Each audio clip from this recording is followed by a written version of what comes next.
সকলকে স্বাগত। আপনাদের সঙ্গে আমি রমা। আজকের বড় খবর, জুনিয়র ডাক্তারদের ধর্ণা মঞ্চে হঠাৎ মুখ্যমন্ত্রী। আমি আন্দোলনের ব্যথা বুঝি, এমনটাই বললেন মুখ্যমন্ত্রী মমতা বন্দ্যোপাধ্যায়। জুনিয়র ডাক্তারদের 5 দফার দাবিতে অনড়, দাবি নিয়ে বিবেচনা করবেন বললেন তিনি। মুখ্যমন্ত্রী নিজে আন্দোলন মঞ্চে পৌঁছে গিয়ে জুনিয়র চিকিৎসকদের সঙ্গে কথা বলতে চান। তাকে ঘিরে ছাত্রছাত্রীরা উই ওয়ান্ট জাস্টিস স্লোগান দিতে থাকে। মুখ্যমন্ত্রী শান্তভাবে তাদের সামনে বক্তব্য শুরু করেন এবং বলেন, আমি নিজেই আন্দোলন থেকে উঠে এসেছি, তাই আন্দোলনের ব্যথা আমি ভালোভাবে বুঝি। আমি চাই না আপনাদের কোনো ক্ষতি হোক। আপনাদের দিদি হিসেবে আপনাদের কাছে অনুরোধ করতে এসেছি।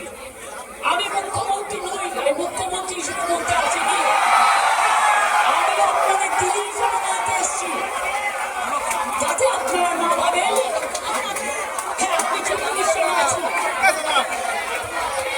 আমি আপনার পক্ষেও বিলম্ব করি, কিন্তু আপনাদের কাছে এসেছি যদি বলেন as a chief minister, as a elder sister, এবং আপনাদের আন্দোলনের সমব্যথী এবং সমসাথী। আপনাদের সঙ্গে কথা বলতে এসেছি এবং এটি আপনার গণতান্ত্রিক অধিকার।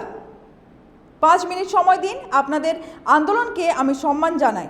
তিনি আরও বলেন, আপনারা রাতের পর রাত জেগে আছেন, প্রাকৃতিক দুর্যোগ উপেক্ষা করে আন্দোলন চালিয়ে যাচ্ছেন।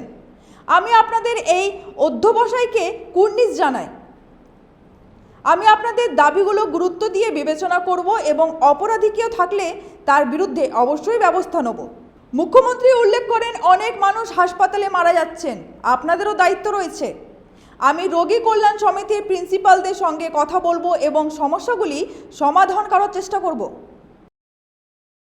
Bureau report, 99 news Bangla.